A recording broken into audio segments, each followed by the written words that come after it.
기도하겠습니다.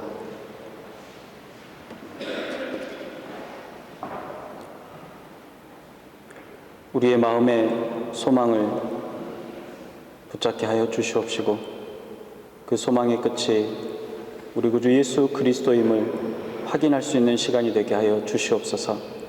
말씀을 인하여서 마음이 뜨거워지게 하여 주시옵시고, 그 뜨거운 마음을 전하지 않고는 견딜 수 없는 마음 또한 허락하여 주시옵소서. 복되게 하시는 예수님의 이름으로 기도합니다. 아멘. 우리는 천천히 옳은 방향으로 나아가기보다 빨리 어딘가에 도착하기를 바란다. 삶은 마라톤과 같다. 오르막이 있고 내리막이 있는, 목표와 방향만 분명하다면 힘들 때 잠시 멈춰 쉬어가도 좋다. 삶은 속도가 아니라 방향이기 때문이다. 한동안 많은 사람들의 가슴을 뛰게 했던 자기계발서의 내용 중에 한 대목입니다. 한국의 발전된 모습들은 가히 입버릇처럼 말하는 빨리빨리의 결과로 보일 정도로 아주 급성장을 했습니다. 전쟁의 피해자이며 전장이었던 나라, 많은 나라로부터 원조를 받아서 겨우 삶을 꾸려갈 수 있었던 나라, 거리는 파괴와 공멸의 흔적만이 가득했던 나라, 산과 들의 풀과 나무의 껍질까지도 벗겨서 연명해야만 했던 나라가 아주 놀랍도록 급속도로 발전했습니다. 성장했습니다. 한국에서 만든 전기나 전자나 가전제품들이 세계 어느 나라에서든지 어떤 곳에서든지 판매가 되어지고 있습니다. 전 세계 자동차 생산국 중에서도 최고 5나라 안에 반드시 들어갑니다.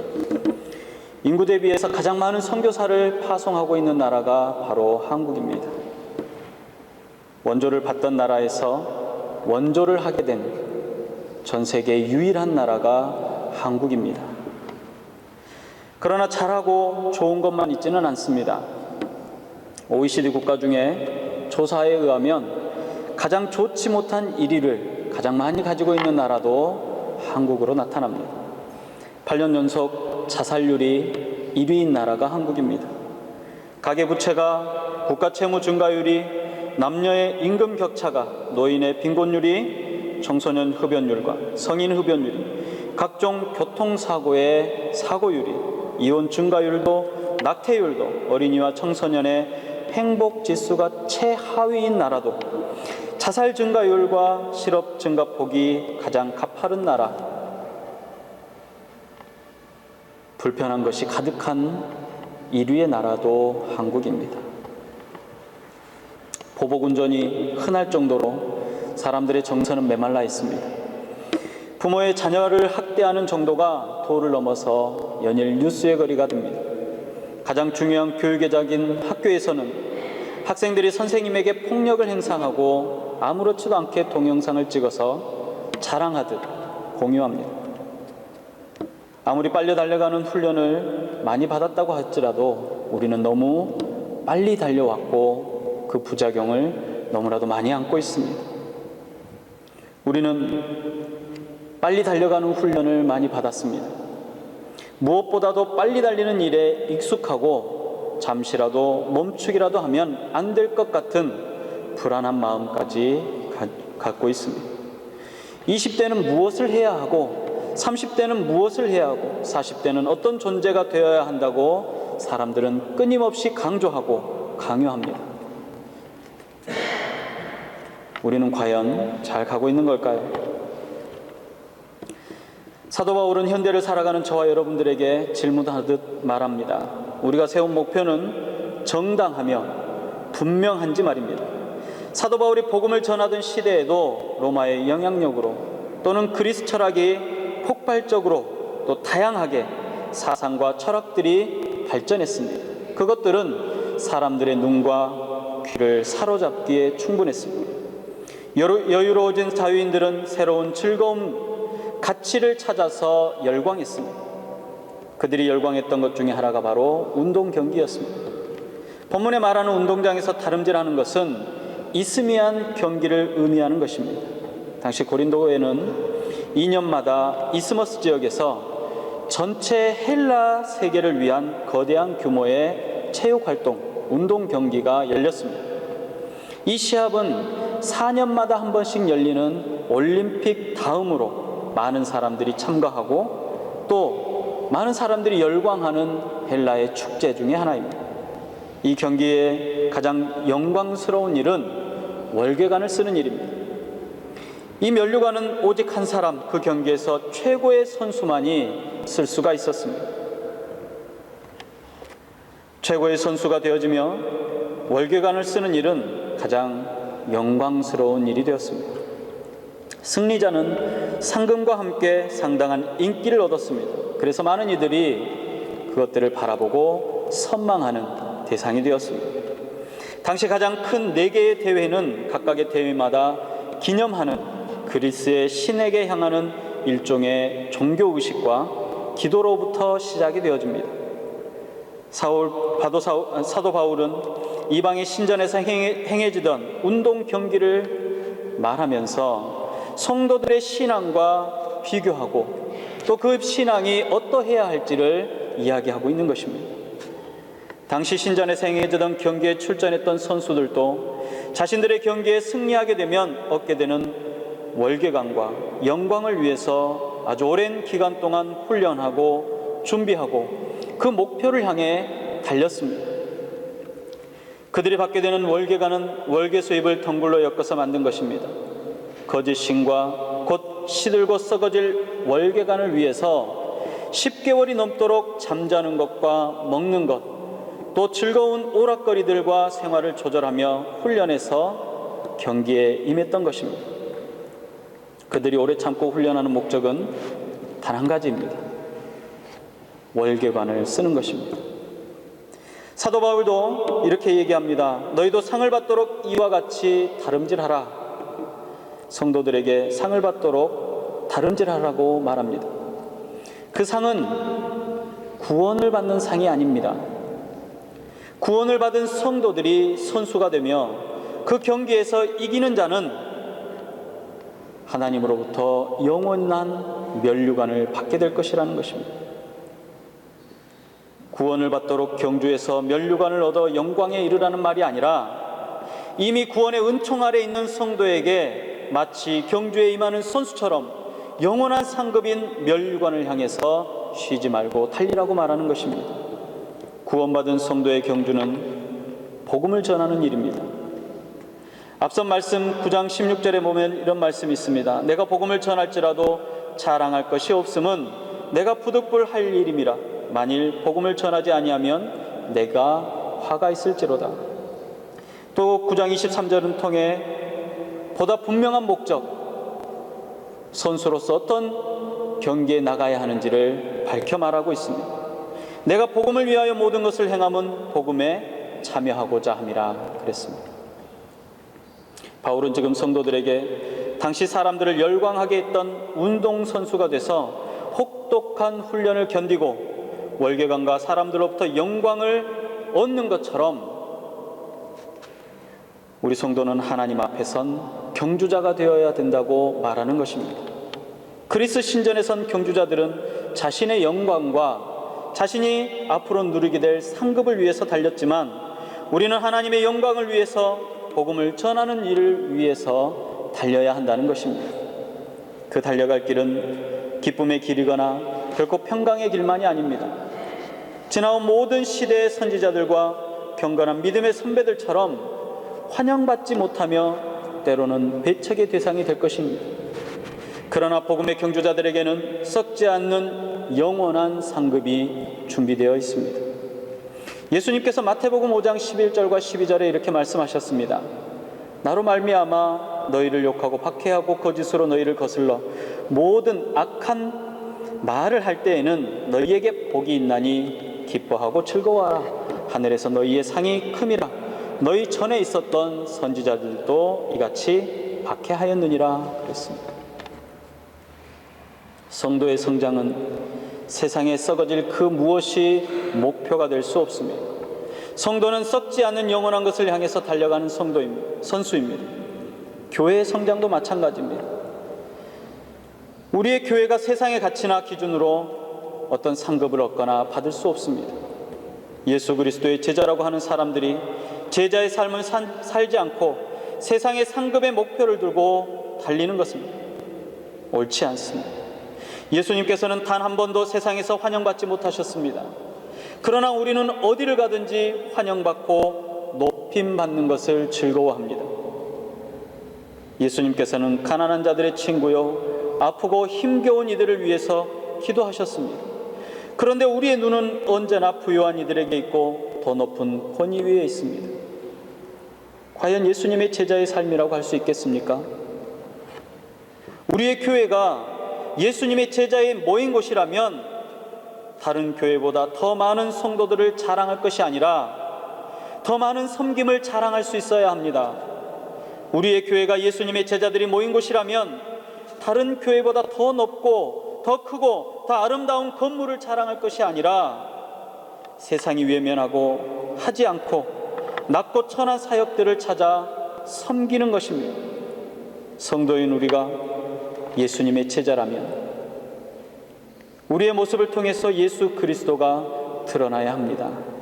세상 사람들은 영이신 예수님을 눈으로 보거나 만질 수 없습니다. 오직 성도들의 삶을 통해서 예수님을 만나게 되는 것입니다. 사도 바울은 늘 고민했습니다. 자신이 외친 복음을 통해서 많은 사람들이 구원의 은혜를 누리고 믿음의 경주에서 승리하며 영원한 면류관을 쓰지만 정작 그 자신은 버림받지 않을까, 버림받으면 어떻게 하나 고민했습니다. 그 고민은 자신의 고민이기도 했지만 바로 우리의 고민이기도 합니다. 그래서 사도 바울은 우리에게 이기기를 다투는 자마다 모든 일에 절제해야 한다라고 말합니다. 경계에서 이기고자 하는 사람마다 어김없이 자신을 다스려 삶과 생활을 절제하고 승리할 수 있는 최상의 조건으로 자신을 만드는 것이 기본적인 원리입니다. 경기에 나가는 사람은 영광스러운 승리를 위해서 극도로 절제합니다. 훈련 중 가장 힘든 훈련이 바로 절제하는 것일 것입니다. 먹는 것을 절제해야 합니다. 쉬는 것도 절제해야 합니다. 오락도 절제하고 절제하는 것을 통해서 그 자신을 만들어가는 것입니다. 선수는 그 절제를 통해서 놀라운 경기력을 발휘하게 될 것입니다. 하지만 절제하지 못하는 선수는 시합에 참여할 자격조차 얻지 못할 것입니다. 바울은 모두가 상을 얻기 위해서 절제해야 한다고 말합니다. 사도 바울은 운동 경기에서 상을 얻기 위해서 선수가 절제하며 훈련하듯이 마찬가지로 복음의 승리자가 되려는 사람들에게 반드시 자신의 삶을 절제하라고 말합니다. 왜냐하면 푯대 되시는 예수님을 따라 그분의 고난에 동참함으로 마지막 때에 있을 영광에 참여할 수 있도록 하기 위해서입니다. 이것이 우리의 목표요, 우리의 썩어지지 않는 영원한 면류관이기 때문에 그렇습니다. 절제한다는 것이 무엇이겠습니까? 절제는 알맞게 조절하는 것입니다. 승리를 위해 절제한다는 것은 승리를 위한 적합한 조건이 되도록 자기 자신을 조절하고 새롭게 만들어간다는 의미를 담고 있습니다. 그 안에는 연단이라는 의미가 들어있습니다. 그 안에는 인내라는 의미도 담아 있습니다. 참고 견디며 자신을 승리자로 재창조하는 것이 절제의 진정한 의미라고 할 수 있겠습니다. 마라톤을 하는 자가 달리면서 여기저기 한눈을 팔고 신기한 것이 있으면 쫓아가서 기웃거리고 먹고 싶으면 중간에 아무 때나 먹고 마시고 쉬고 즐긴다면 과연 그는 승리할 수 있을까요? 승리는 고사하고 결승점까지도 도달하지 못할 것입니다. 절제하는 삶은 그저 그동안의 즐거움을 그만두는 것을 말하는 것이 아닙니다.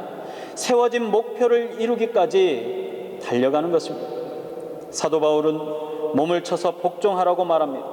자신의 삶 가운데 절제해야 하는 부분들을 그대로 내버려 두고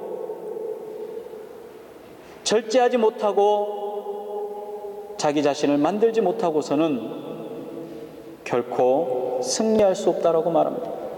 사실 사도 바울은 본문을 통해서 자기 자신을 이기도록 독려하고 있는 것입니다. 가장 승리하기 어려운 상대가 누구입니까? 가장 승리하기 어려운 싸움이 어디 있습니까? 바로 그것은 나 자신과의 싸움입니다. 자기 자신으로부터의 승리가 가장 어렵습니다. 특별히 자기 자신을 쳐서 그리스도의 법에 복종하라고 말씀하고 있는 이유가 바로 여기 있습니다. 예수 그리스도의 종이며 복음을 전하는 사명자로 서야 합니다. 내가 높아지고 부요해지며 존귀를 얻고자 하는 것에서 우리는 이제 떠나야 합니다. 내가 주인이 되는 삶에서 이제 우리는 떠나야 합니다. 사도 바울은 본문을 통해서 고린도 교인들의 영적인 나태함을 꼬집어서 이야기합니다. 책망하는 것입니다. 그들은 자신들의 본분이 무엇인지를 망각하고 있었습니다. 목표를 알지 못하고 적절한 삶을 살아가지 못하고 그저 사람들이 말하는 대로 흘러가듯이 내버려 두었습니다. 그들은 그리스도인으로서 전혀 영향력을 끼치지 못했던 것입니다. 오히려 연약한 형제들을 무너뜨리는 말과 행동으로 근심의 대상이 되었습니다. 본문을 통해서 사도 바울은 그들의 정체성과 분명한 목표가 무엇인지를 말씀하고 있는 것입니다. 하지만 이 말씀은 오늘 저와 여러분들에게 하고 있는 말씀입니다. 선한 싸움을 싸우시기 바랍니다. 달려갈 길을 마칠 때까지 헌신하시기 바랍니다. 그리고 끝까지 믿음을 지키십시오. 여러분을 위해 의의 면류관이 예비되어 있습니다.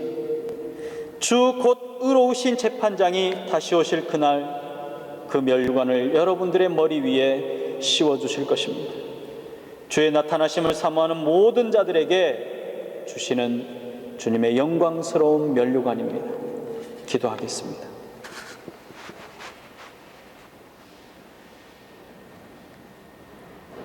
주님, 썩어져가는 세상의 것들을 향해서 우리의 마음이 늘 빼앗깁니다. 심지어 우리의 교회 안에서조차 신령하며 거룩한 절제와 싸움이 아니라 육적인 욕심과 생각들이 하나님의 교회를 거룩하게 하지 못하고 하나님의 마음을 슬프게 할 때가 너무나 많았음을 고백합니다. 용서하여 주시옵소서.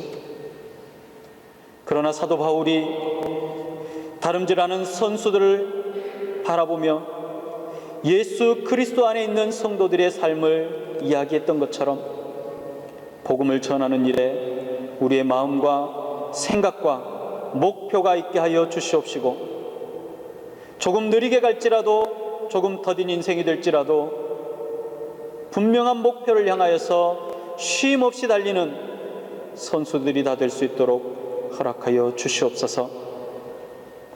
가는 골목마다 그 걸음마다 방해하는 자들과 우리를 넘어뜨리려고 하는 사단의 계획들이 수없이 많음을 압니다. 그럴 때일수록 더욱더 기뻐하며 더욱더 즐거워하며 오히려 그리스도 안에 기쁨을 누릴 수 있게 하여 주시옵소서.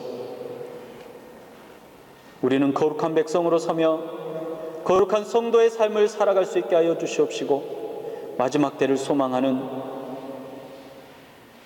종말의 신앙을 마음 안에 품고 있는 성도들이 될 수 있도록 허락하여 주시옵소서.